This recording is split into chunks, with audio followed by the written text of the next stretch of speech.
Apprendre Snap avec OSAPCase. Lors des tracés avec le stylo, il est possible de préciser différents paramètres, la taille, la couleur et l'intensité du trait. Commençons par la taille du trait. Le bloc, choisir la taille pour le stylo, permet de fixer l'épaisseur du trait. Par défaut, l'épaisseur est de 1 pixel. Si nous mettons la valeur 5, nous obtenons cette épaisseur et la valeur 10, celle-ci. Attention, le bloc ajouté à la taille du stylo augmente l'épaisseur du trait à chaque exécution. Si nous mettons par exemple la valeur 10, cela augmente notre taille de trait de plus 10 à chaque tracé.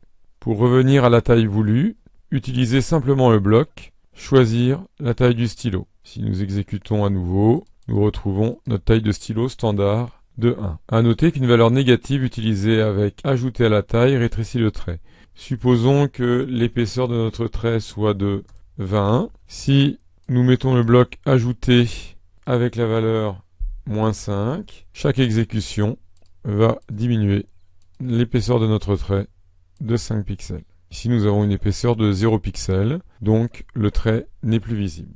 Pour spécifier la couleur du trait, une première possibilité est d'utiliser le bloc mettre la couleur pour le stylo. Il suffit alors de cliquer sur le carré de couleur et de choisir celle que l'on souhaite. Une autre possibilité consiste à utiliser le bloc choisir la couleur pour le stylo. Ici la couleur est codée à l'aide d'une valeur comprise entre 0 et 100, comme nous pouvons le voir sur la palette présentée ici. Si on met la couleur du stylo à 0, on a une couleur rouge.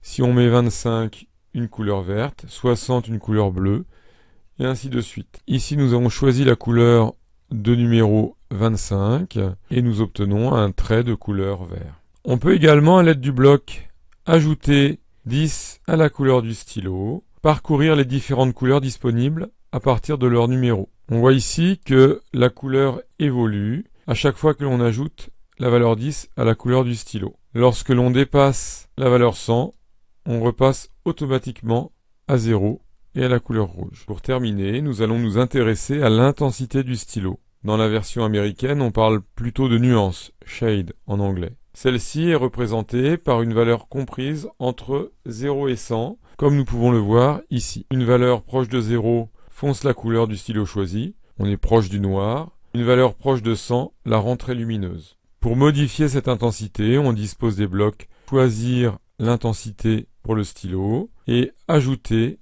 à l'intensité du stylo. Le mode de fonctionnement est le même que pour choisir et ajouter à la couleur du stylo.